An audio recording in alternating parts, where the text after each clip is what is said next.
Assalamualaikum warahmatullahi wabarakatuh. Jumpa lagi ya dengan saya Andika Prajana, dosen yang mengampu mata kuliah Etika Profesi Teknologi Informasi.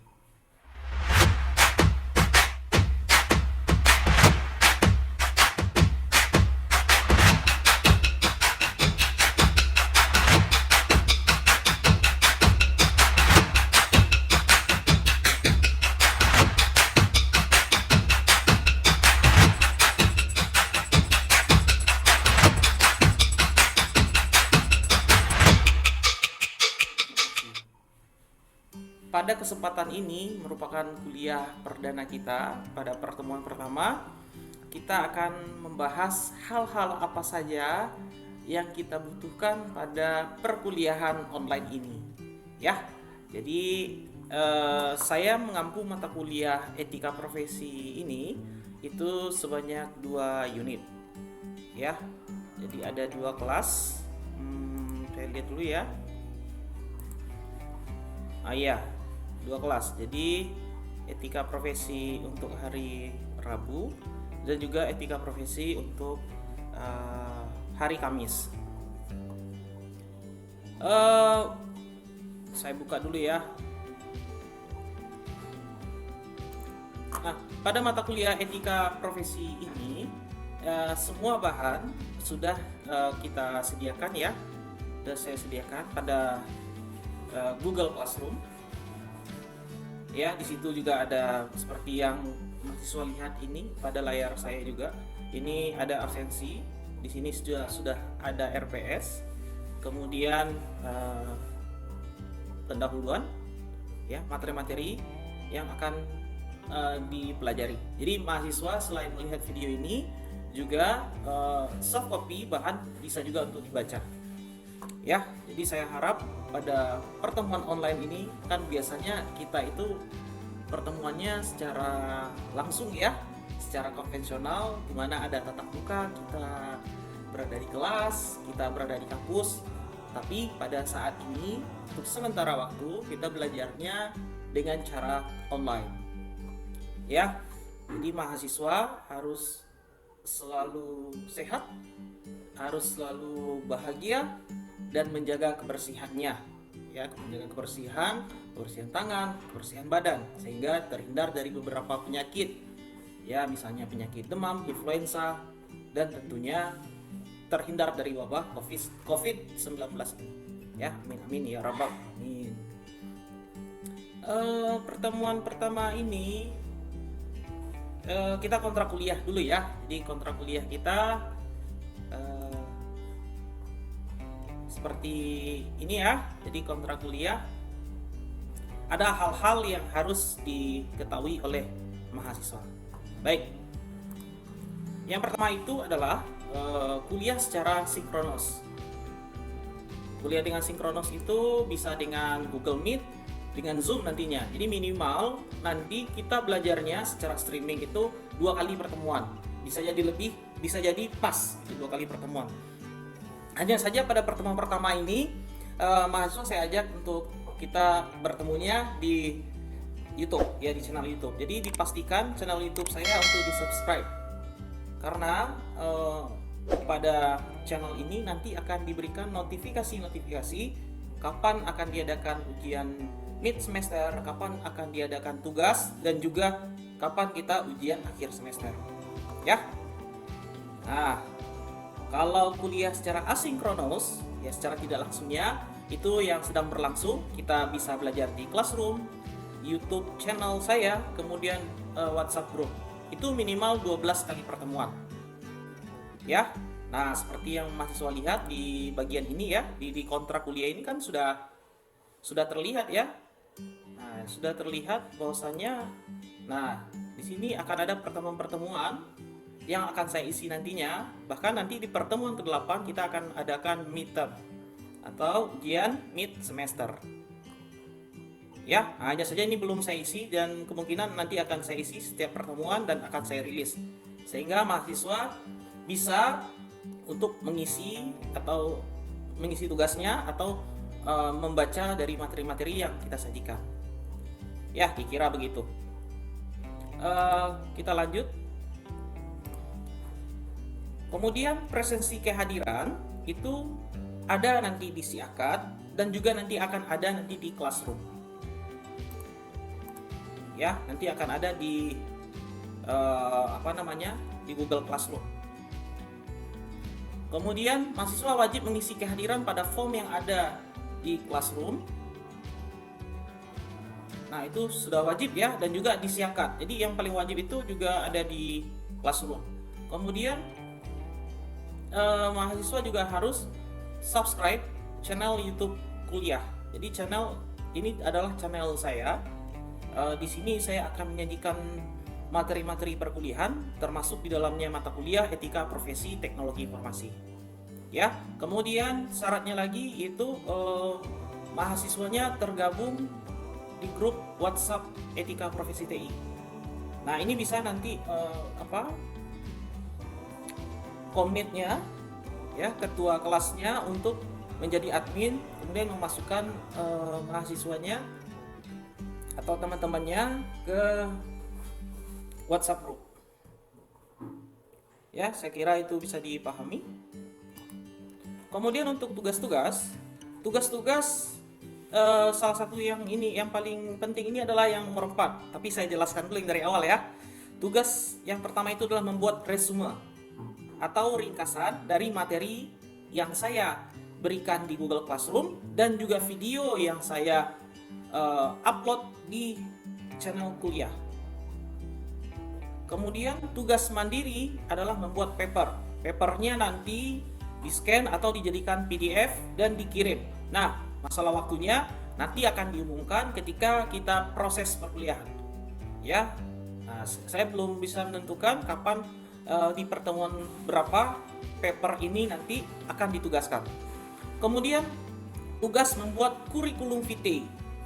Jadi mahasiswa harus membuat kurikulum vitae-nya dari nama, identitasnya, pengalaman pendidikannya, pengalaman organisasinya, pengalaman kerjanya, dan lain-lain yang berkaitan dengan surat lamaran kerja. Nah, ini tugas yang terakhir adalah tugas membuat surat lamaran kerja lengkap dengan berkas-berkas. Jadi mahasiswa nanti akan membuat berkas-berkas, boleh itu nanti disimpan di Google Drive-nya, boleh nanti disimpan dalam satu folder, dan di dalamnya itu adalah ijazah dari ijazah SD, SMP, SMA. Kemudian ijazah lainnya kalau misalnya ada ikut pelatihan atau ikut kursus. Nah, ini juga dilampirkan. Kemudian surat pengalaman organisasi. Surat pengalaman organisasi ini jika mahasiswa memiliki pengalaman organisasi di luar kampus itu boleh diterakan atau boleh dilampirkan. Kemudian jika ikut organisasi yang ada di kampus harus diminta surat keterangan pengalaman organisasinya. Nah, jadi saya harap ini mahasiswa kan semua udah di himpunan mahasiswa.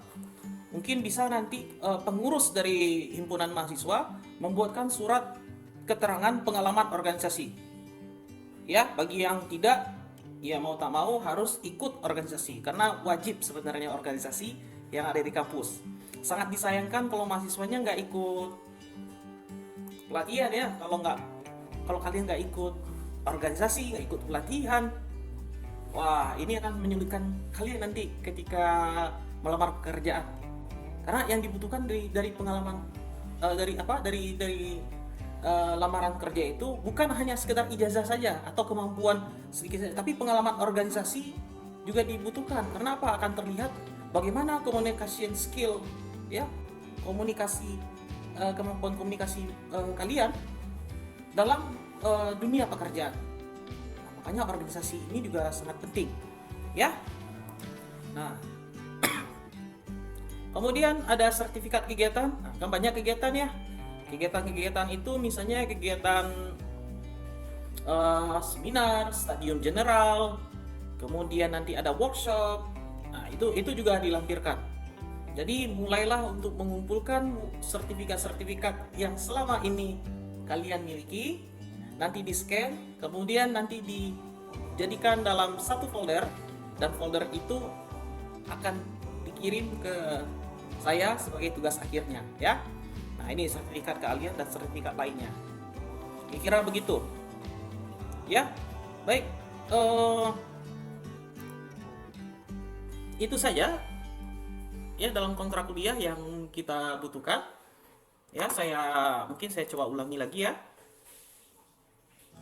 Saya coba ulangi lagi.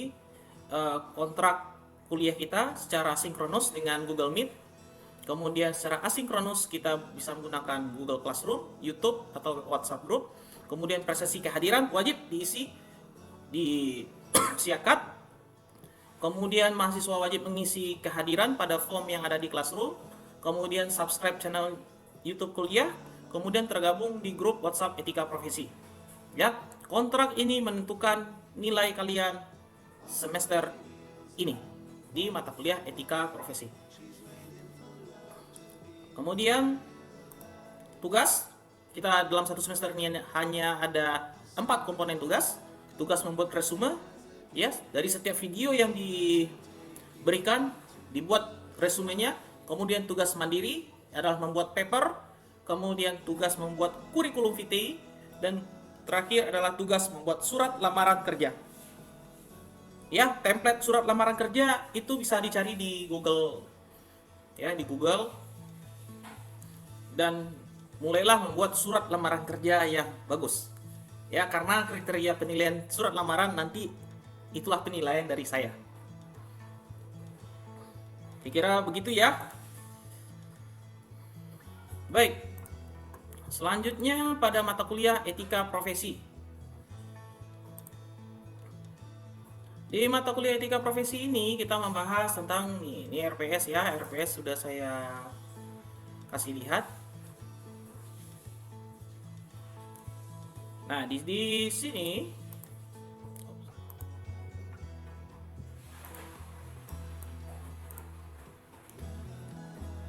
di etika profesi ini kita akan membahas tentang pendahuluan, tentang apa itu etika profesi, kemudian kita akan mempelajari profesionalisme dan ciri-ciri profesionalisme, kemudian kode etik profesional. Kemudian kita membahas juga tentang ancaman-ancaman di dunia IT, apakah itu cybercrime ya, atau computer crime. Kemudian prosedur HKI ya, hak atas kekayaan intelektual. Kemudian kita membahas bentuk dan jenis hukuman. Kemudian kita akan mempelajari juga dengan apa itu standar profesi ECM dan IEEE, standar profesi Indonesia gitu ya. Kemudian kita melihat model-model standar profesi. Kemudian kita pada pertemuan terakhir kita akan membahas tentang sertifikasi administrasi maintenance service. Nah, itu yang akan kita bahas pada materi etika profesi teknologi informasi saat ini. Ya. Nah, jadi itu yang kita bahas. Kemudian kita lanjut. Jadi materi sudah ada ya. Kita lanjut pada ini. Etika profesi. Pada mata kuliah ini saya menggunakan materi dari Bapak Sigit Priyanta dari UGM ya. Beliau membahas juga tentang etika. Apa itu etika? Jadi etika itu adalah bagian dari filsafat ya, berasal dari bahasa Yunani gitu ya. Jadi kalau kita lihat filsafat berasal dari bahasa Yunani yang berarti filosofia, gitu ya.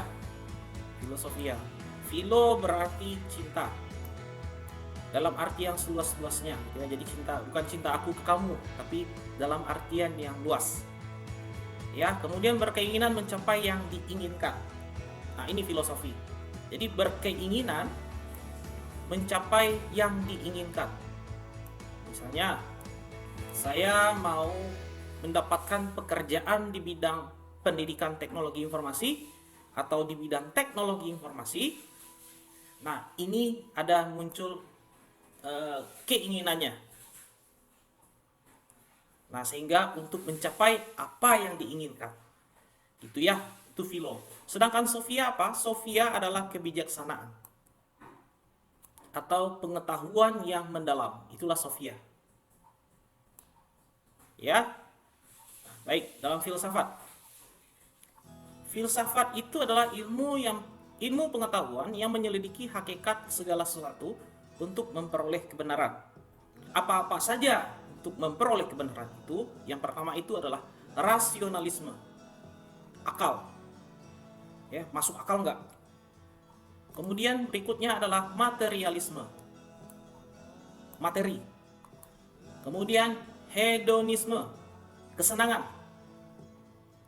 Yang berikutnya adalah stoicisme, adalah tabiat soleh. Nah, jadi kalau kita bahas di sini kita membahas filsafat, hal-hal apa saja yang memperoleh. Yang pertama itu akal. Jadi segala sebenarnya ilmu pengetahuan itu dia harus masuk akal. Ya, kalau misalnya kalau nggak masuk akal belum jadi ilmu pengetahuan, mungkin bisa jadi ide. Ya, misalnya saya ingin melompat ke jurang, masuk akal nggak? Saya mau melompat ke jurang, cuman saya bisa terbang, nah gitu. Atau setelah saya melompat ke jurang, saya bisa langsung berdiri, masuk akal nggak? Nah itu. Tapi kalau misalnya dia bisa berdiri, kemudian dia memang sesuai dengan logika orang menerimanya, itu yang disebut dengan rasionalisme. Jadi masuk akal. Ya. Kemudian materialisme. Materialisme ini jelas materinya itu apa? Nah, kalau kita belajar tentang sebuah teknologi kan sebuah cara ya, sebuah cara untuk memudahkan manusia dalam melaksanakan aktivitas-aktivitasnya. Misalnya teknologi komputer. Nah, materinya itu harus jelas. Alatnya itu harus jelas. Ya, caranya itu harus jelas. Jadi materinya harus ada. Nah, itulah dia yang dikatakan dengan ilmu pengetahuan. Kemudian hedonisme. Nah, semua ilmu pengetahuan sifatnya adalah untuk memperoleh kesenangan. Jadi kalau orang senang dengan materi yang disajikan kemudian dan masuk akal, maka itulah yang menjadi ilmu pengetahuan. Ya, kemudian stoicisme. Stoicisme ini adalah tabiat soleh. Ada keinginan untuk memperoleh kebaikan-kebaikan dan tabiat untuk melakukan kebaikan-kebaikan. Jadi sifat ilmu pengetahuan pada dasarnya adalah untuk memperlihatkan atau melaksanakan kegiatan-kegiatan yang baik. Ya, itu bagian dari ilmu pengetahuan. Sekarang kita bahas tentang sebuah etika. Ya. Nah, pada etika itu berasal dari bahasa Yunani, yaitu ethos, yang berarti kebiasaan atau watak. Nah, ya, jadi kalau di bahasa Yunani etika itu adalah ethos. Cabang filsafat yang membahas tentang praksis atau tindakan dari manusia. Jadi etika itu merupakan dari cabang filsafat tadi. Ya, kalau saya ulangi lagi, filsafat adalah ilmu pengetahuan untuk menyelidiki hakikat. Nah, kalau etika ini merupakan cabang dari filsafat tadi. Ya, tapi dia yang dibahas dia adalah tentang praksis atau tindakan manusia. Nah, kalau misalnya kita pelajari tindakan manusia, menurut mahasiswa sekalian, apa-apa saja tindakan. Nah, itu pasti ada hubungannya dengan etika tadi. Ya, misalnya tindakan saya mau bicara nih, saya mau bicara di depan kamera ini.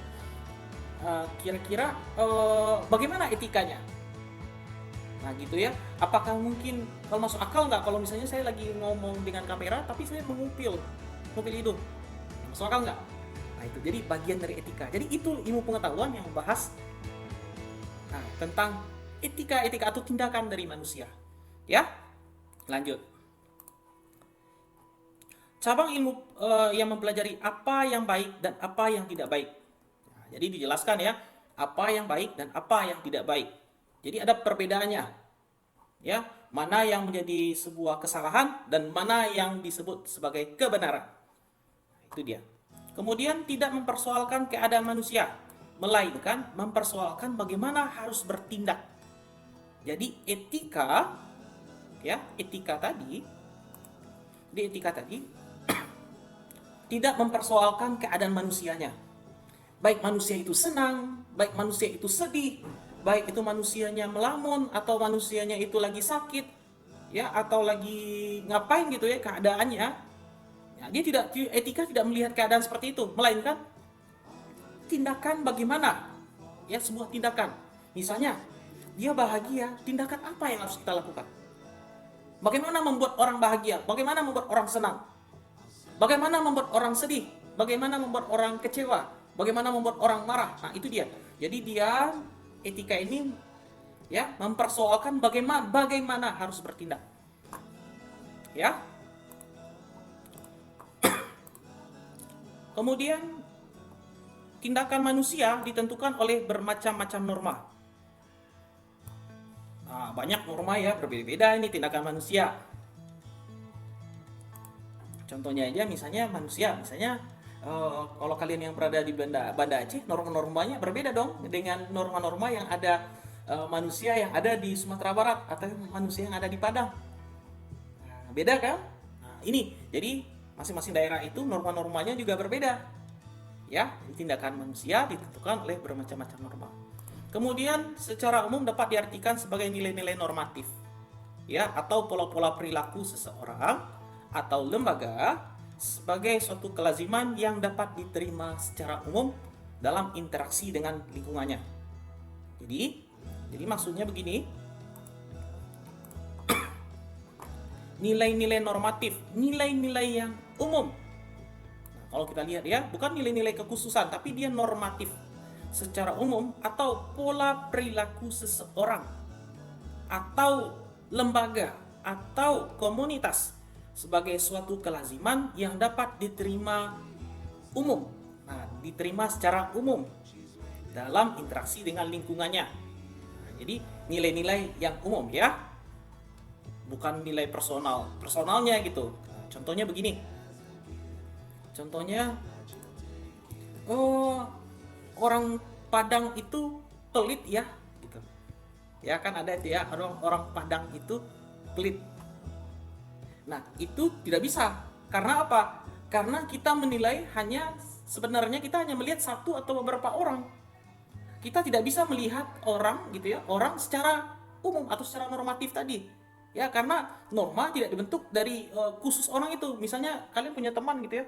Wah, orang PD ini gitu ya, atau mohon maaf ya, orang PD ini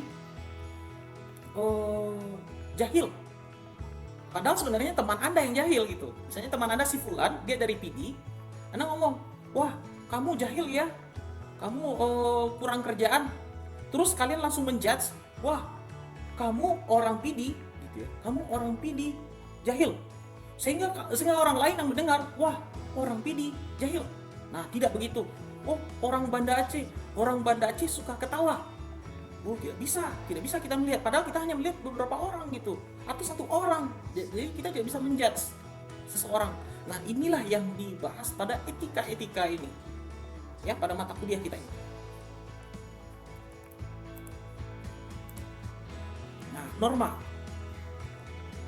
ya, norma dibagi menjadi, yang pertama itu adalah hukum atau perundang-undangan. Jadi terkait ya, norma itu terkait oleh hukum dan undang-undang.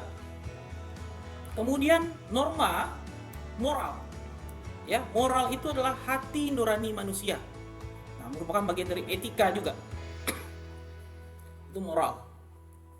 Kemudian agama atau Tuhan atau keimanan.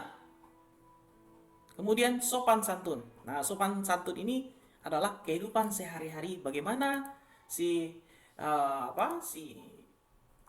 manusia itu sendiri melakukan kehidupan sehari-harinya. Nah, inilah yang membentuk norma tadi.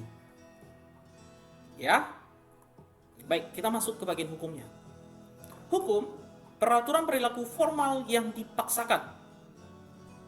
Ya, jadi itu hukum. Ya, itu hukum adalah suatu perilaku formal yang dipaksakan oleh otoritas berdaulat. Siapa otoritas berdaulat kita? Nah, otoritas berdaulat kita itu adalah misalnya pemerintahan Indonesia. Ya, makanya untuk membuat hukum ini gitu ya, atau membuat undang-undang ini perlu pertimbangan yang sangat kompleks, yang sangat komprehensif, yang sangat lengkap, penelaahnya banyak gitu ya. Karena apa? kalau dia sudah menjadi hukum di tempat otoritas berdaulat tadi, gitu ya, ini merupakan sebuah perilaku formal yang dipaksakan. Ya, misalnya apa ya? Misalnya membayar pajak. Pemerintah bisa memaksa kita supaya harus dibayar pajak karena ini adalah hukum. Nah, gitu ya. Atau kalau di Aceh kanun.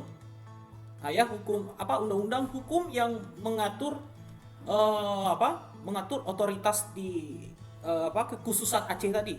Ya, di Provinsi Aceh ada kanun hukum syariah dan itu sifatnya memaksa. Ya, tidak bisa orang untuk berdalih atau tolonglah Pak, kasih toleransi lah Pak. Enggak, karena hukum itu sifatnya memaksa. Ya, baik.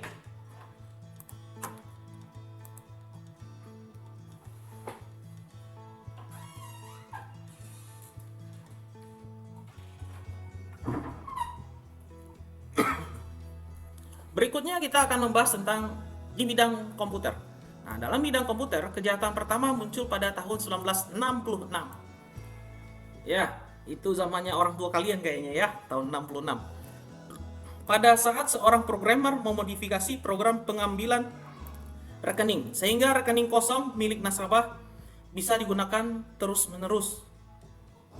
Ya, untuk mengambil uang. Nah, jadi ini dulu kejadiannya ya. Kejadiannya itu ada seorang programmer itu buku rekeningnya kosong gitu ya, terus mereka itu dikasih ATM.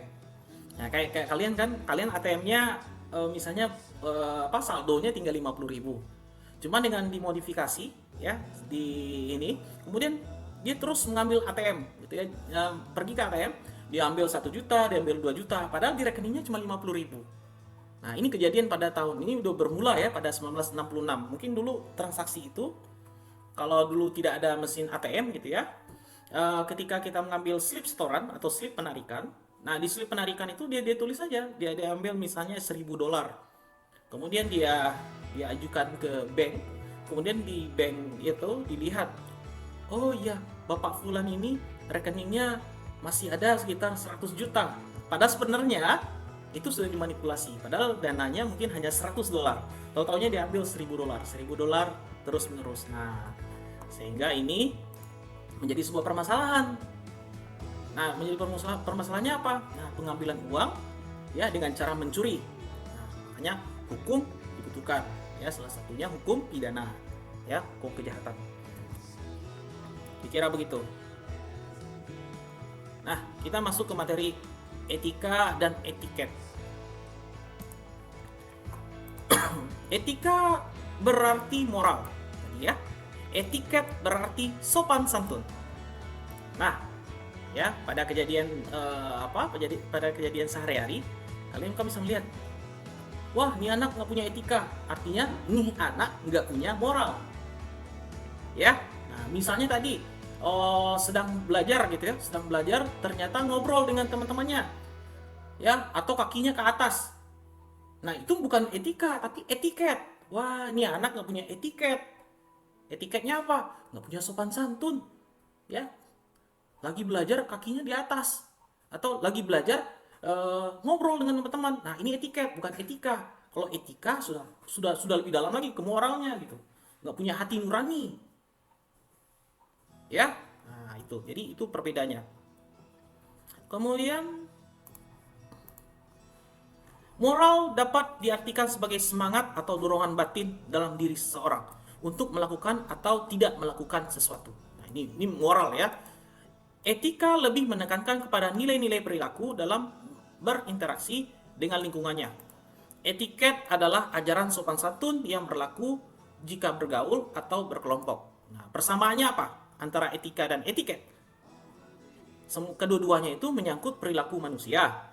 Ya, kemudian mengatur perilaku manusia secara normatif, artinya memberi norma bagi perilaku manusia, apa yang diperoleh, apa yang boleh, dan apa yang tidak boleh dilakukan.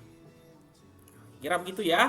Nah, untuk selanjutnya, untuk materi ini, materi perbedaan etika dan etiket, itu bisa dibaca pada soft copy saya. Ya, pada video penayangan pembelajaran ini, saya hanya memberikan sebuah kesimpulan-kesimpulan saja. Ya, nah ini ini yang kita pelajari ya. Nanti dibaca apa itu etiket, apa etiket berlaku dalam pergaulan bagaimana gitu ya. Kemudian etiket memandang manusia dari segi lahiriahnya, kemudian etika dari dalam gitu ya. Dari dalamnya misalnya penipu, lemah lembut artinya baik tapi penipu. Nah, ya itu contohnya. Dari segi lahiriah dia lemah lembut tapi etiketnya nggak baik. Kenapa? Dia penipu. Ya, ada nggak orang seperti itu? Ada ya. Di depan kita dia lemah lembut, dia baik gitu ya. Tapi di belakang kita, wah kita dikibulin atau kita ditipu. Nah, itu melihat etiketnya. Ya. Nah, contohnya seperti ini. Ya. Etiket yang dianggap sopan oleh kebudayaan tertentu belum tentu oleh yang lain. Nah, misalnya tadi, seperti ini. Kalau di apa itu ya? Kalau di Aceh gitu ya. Kalau di Aceh kita melambaikan tangan ini, ya, Assalamualaikum Pak Haji. Nah, itu kan, itu dianggap sebagai baik kan?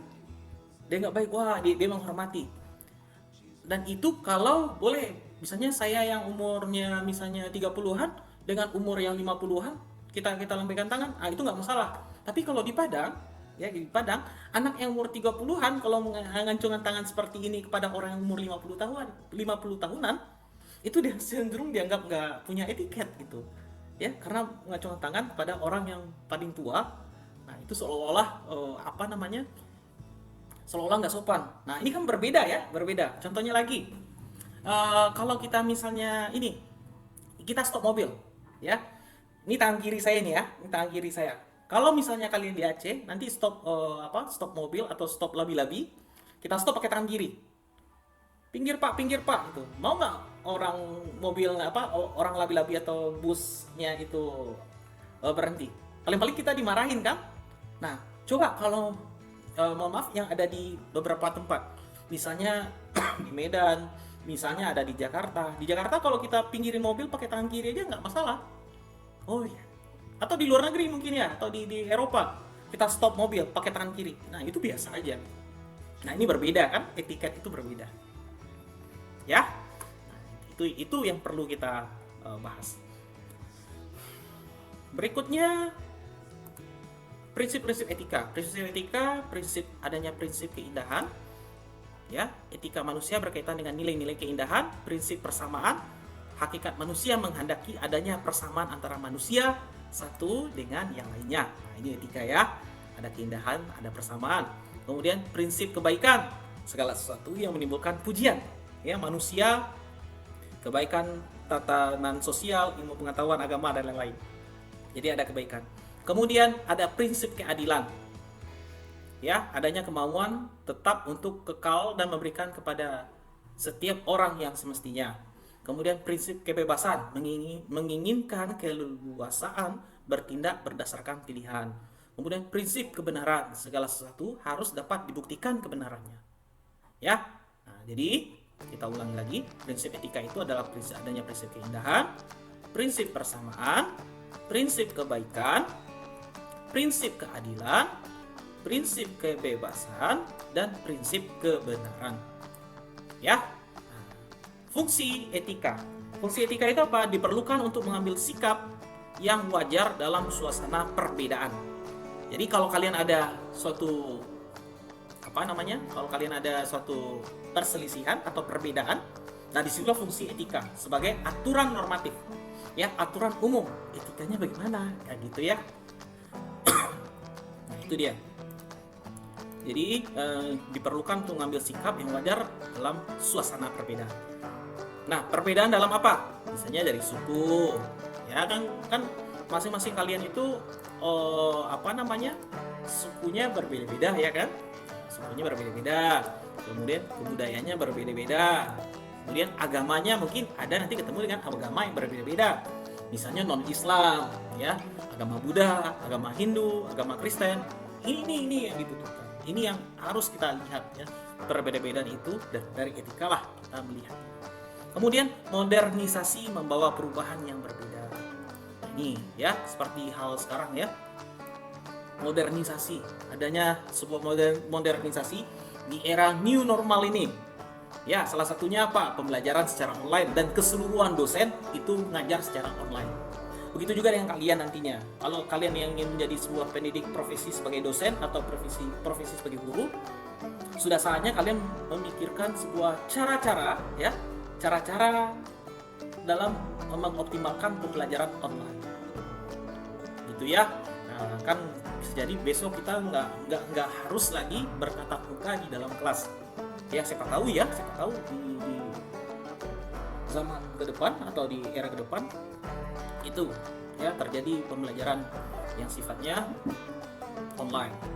Kemudian ideologi yang menawarkan diri sebagai penuntun kehidupan. Ya. Nah, berikutnya etika sosial. Nah, etika sosial kita akan belajar pada pertemuan kedua. Ya, di situ ada sikap terhadap sesama, etika keluarga, etika organisasi, etika profesi, etika politik, dan etika lingkungan. Ya, oke, baik. Pada pertemuan ini kita sudahi. Ya, pada video ini saya harap tugas pertama kalian adalah membuat resume dari video yang kita tayangkan ini, gitu ya. Jadi membuat resume kemudian dikumpulkan. Itu jangka waktunya hanya 6 jam ya. Mudah-mudahan satu hari ini selesai tugasnya dan dikumpul di Google Classroom.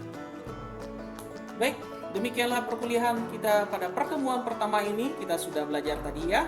Saya simpulkan, kita sudah belajar kontrak kuliah, kita sudah tahu tugas-tugas perkuliahan, dan kita sudah tahu pengetahuan dasar dari etika profesi. Kita belajar tentang etika, kita belajar tentang etiket, kita belajar tentang norma, kita belajar tentang filsafat, kita belajar arti dari filo dan sofi. Kemudian etika dan fungsinya, ya. Itulah kesimpulan perkuliahan kita pada kali ini. Wabillahi taufiq wal hidayah. Wassalamualaikum warahmatullahi wabarakatuh. See you next time.